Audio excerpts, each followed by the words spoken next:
बिस्मिल्लाहिर्रहमानिर्रहीम। अस्सलाम वालेकुम नाज़रीन, आखिर तहरीक लब्बैक ने ट्रांसजेंडर बिल के हवाले से अपना मौक़िफ़ वाज़ेह कर दिया, कौम को पैगाम दे दिया, अदारों को बता दिया, हुकूमत को बता दिया। आज जुमे के हवाले से हाफिज़ साद रिज़वी साहब और पीर सैयद ज़हीरुल हसन शाह साहब बुखारी ने वाज़ेह दो टोक अल्फाज में अपना वक़्फ़ कौम के सामने रख दिया, अदारों के सामने रख दिया, उनको बता दिया कि हम क्या करेंगे। सबसे पहले सुनो कि इन लोगों ने क्या कहा है, फिर जाके आगे बात करते हैं।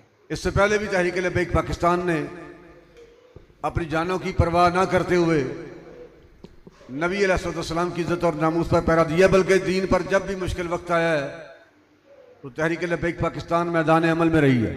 रह गई ट्रांसजेंडर बिल के हवाले से हम अदालती फैसले का इंतजार कर रहे हैं। अगर कोर्ट ने नाज़िल किया तो फिर फैजाबाद से हमारी मुलाकात तो फिर इंशाल्लाह होगी। नाज़रीन, अगर आपने अभी तक मेरा चैनल सब्सक्राइब नहीं किया तो प्लीज़ उसे सब्सक्राइब कर देना और बेल आइकन को लाजमी प्रेस करना। नाज़रीन, आप लोगों ने सुना है कि पीर सैयद ज़हीरुल हसन शाह साहब ने वाज़ेह कह दिया है कि अगर अदालत ने हमको मायूस किया तो हमारी मुलाकात फैज़ाबाद में होगी। सब लोगों को मालूम है कि फैज़ाबाद में क्या हुआ था।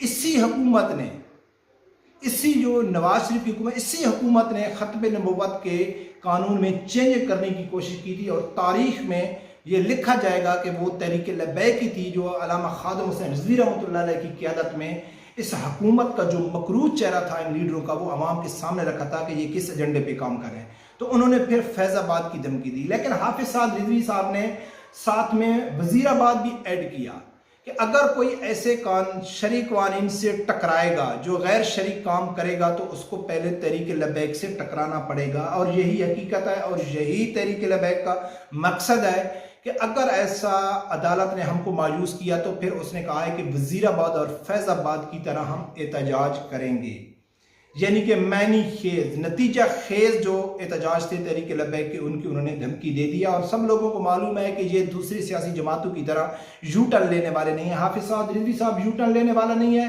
और उसको ये भी मालूम है कि जो मेरे कारकुन हैं वो एंड तक, यानी कि किसी नतीजे तक पहुँचते हैं, वो भागते नहीं हैं, वो डरते नहीं हैं। हाँ, वो उनके लीडर जो बड़ी बड़ी बातें करते हैं ना कि हम घबराने वाले नहीं हैं, तो वो उनकी लीडर घबराने वाले नहीं हैं। नाज़रीन, सोचना हमको क्या है? सोचना यह है कि कुछ लोग ऐसे होते हैं कि जो बोल के, कुछ अल्फाज मुंह से बोल के अपनी पोजीशन वाज़ेह कर देते हैं।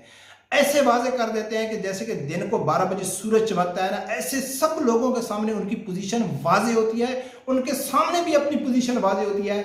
लेकिन वो ये समझते हैं कि यार हमको मालूम है कि हम गलत हैं, लेकिन क्या करें, हम मजबूर हैं, हम आदी हो गए हैं।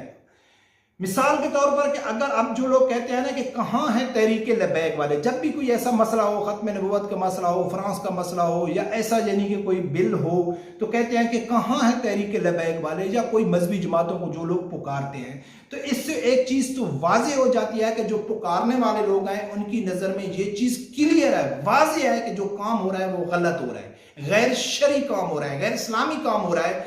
इसलिए तो वो कहते हैं कि आओ तहरीक लब्बैक वाले कहाँ हैं। अब तहरीक लब्बैक वाले आते हैं, नहीं आते हैं, लेट आते हैं, सियासत करते हैं, कुछ भी करते हैं, उसको एक साइड में रखो। ये बात तो वाज़ेह हो गई कि जो लोग पुकार रहे हैं उनकी नज़र में ये काम गलत है। अब जब तस्लीम भी करते हैं कि गलत काम हो रहा है, तो फिर जो दूसरा आदमी नहीं आ रहा है, सियासत कर रहा है या कुछ भी कर रहा है, तो आप क्या कर रहे हैं? क्या आप लोगों ने कलमा नहीं पढ़ा हुआ? क्या आप लोग मुसलमान नहीं है? आप क्या करें? तो वो वाज़ेह कर देते हैं कौम के सामने कि हमारा ये एजेंडा नहीं है इस्लामी और शरी, हमारा जो एजेंडा है ना वो यूरोपीय यूनियन का है। हम इस्लाम के ठेकेदार नहीं हैं, हमारा काम तो यही है ना, गैर शरी बिल लेके आना, ऐसे लीडरों को सपोर्ट करना जो लीडर बैरूनी एजेंडे पे काम करते हैं। तो ये चीज़ तो उन लोग वाज़ेह कर देते हैं। अब तहरीक लब्बैक ने जो कहा है, अगर अदालतों ने, यानी कि अदारों ने अगर हमको मायूस किया तो हम फैज़ाबाद, और वो करेंगे, यकीनन करेंगे। सब लोगों को मालूम है कि ये यू टर्न लेने वाले नहीं हैं। लेकिन जब ये आते हैं, सबसे पहले तो ये अपने कानूनी तरीके से ये अदालत में गए एक प्रोसेस के जरिए, क्योंकि अगर ये डायरेक्ट आते हैं तो फिर ये जो यहूद व नसारा के पालतू हैं ना, ये कहते हैं कि यार क्या पाकिस्तान में अदालतें नहीं है, क्या पाकिस्तान में कोई कानून नहीं है, यार ये कानूनी तरीके से होना चाहिए। ये रोडों पे आ जाते हैं, जब वो कानूनी तरीका अपनाते हैं और उसमें जो टाइम लग जाता है तो फिर कहते हैं कि वो कहाँ हैं। تو اب ایک تو یہ فائدہ ہوتا ہے کہ وہ قانونی طریقے سے پروسیس کو آگے لے کے جا رہے ہیں. دوسرا جو ایسے لوگ ہوتے ہیں نا جن کے سامنے اپنی پوزیشن واضح ہوتی ہے کہ ہم اس چیز کو تسلیم کر رہے ہیں کہ یہ چیز غلط ہے لیکن پھر بھی وہ خاموش ہیں، تو وہ پوری قوم کے سامنے واضح ہو جاتے ہیں کہ ان لوگوں کا اسلام اور دین سے کوئی تعلق نہیں ہے، یہ لوگ بیرون ایجنڈے پہ کام کر رہے ہیں. جب یہ روڈوں پہ آتے ہیں، جب عدالت کی طرف سے مایوس کن فیصلے آتے ہیں، تو جب یہ روڈوں پہ آ جاتے ہیں تو پھر ان کے اوپر کیا الزام لگایا جاتا ہے؟ تحریک لبیک کے اوپر، جب کوئی بھی مذہبی جماعت ہے ان کے اوپر الزام لگایا جاتا ہے کہ یہ لوگ بیرونی ایجنڈے پہ کام کر رہے ہیں، ان لوگوں کے پیچھے ملک دشمن عناصر ہیں، ان لوگوں نے پیسے لیے ہوئے ہیں، انڈیا سے اور دبئی سے پیسے لیے ہوئے ہیں. اور کن لوگوں کے اوپر الزام لگاتے ہیں؟ پیسوں کا. کن لوگوں کے اوپر الزام لگاتے ہیں؟ بیرونی ایجنڈے کا. مذہبی لوگوں کے اوپر، علماء اکرام کے اوپر، کہ وہ کبھی بھی نہیں سنا ہے کہ کوئی علماء اکرام اپنے بچوں کو لے کے امریکہ سیٹل ہو گیا، فلاں جگہ میں سیٹل، کہیں بھی نہیں جاتے، وہ اسی ملک میں پیدا ہوتے ہیں، اسی ملک میں دفن ہوتے ہیں. اور جب بات آ گئی پیسے کی، ان لوگوں کے اوپر پیسے کا الزام لگاتے ہیں کہ جو اپنی زندگی گزار دیتے ہیں. اور پاکستان کی تاریخ اٹھا کے، بلکہ پوری دنیا کی تاریخ اٹھا کے دیکھ لو کہ کبھی بھی کہیں بھی مذہبی لوگوں نے، علماء اکرام نے یہ احتجاج نہیں کیا ہے کہ ہماری تنخواہ بڑھائی جائے، یا ہماری کوئی پنشن لگائی جائے، یا ہماری مسجد کو فنڈنگ کی جائے. یعنی کہ پیسوں کے حوالے سے انہوں نے کبھی کوئی اپنا مطالبہ کبھی بھی گورنمنٹ کے سامنے یا عوام کے سامنے نہیں رکھا ہے. ان لوگوں کے اوپر پیسوں کا الزام لگایا جاتا ہے کہ یہ لوگ پیسے کے اوپر وہ کر رہے ہیں.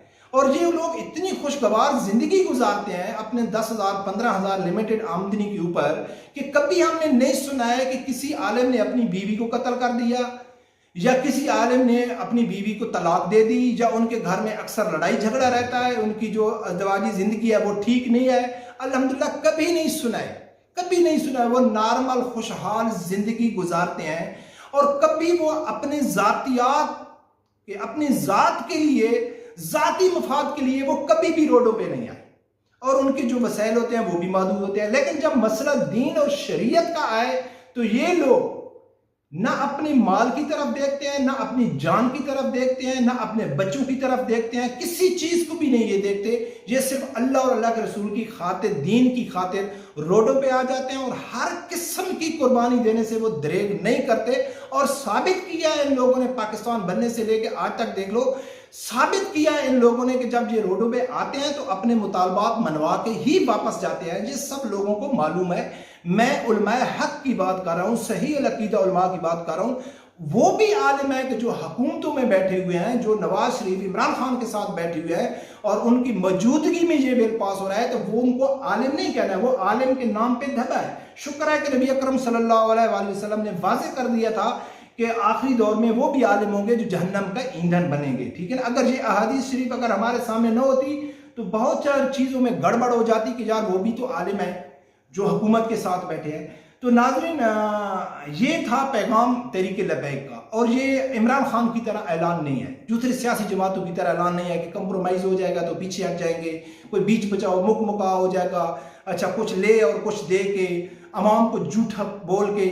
جب فیصلہ آئے گا، سب لوگوں کے سامنے فیصلہ آئے گا، پھر یہ روڈوں پہ آگے، اور انشاءاللہ یہ کامیاب ہو کے واپس آئیں گے. اور ہم امید رکھتے ہیں کہ اب اداروں کو بھی سوچنا چاہیے، عدالت کو بھی سوچنا چاہیے کہ یہ کوئی ایک سیاسی لیڈر جو ذاتی مفاد پرست لوگ نہیں ہیں، یہ صحیح دین کے وارث ہیں. اگر ہم نے کچھ ایسا کیا تو پھر ہم کو اس کا قیمت چکانی پڑے گی.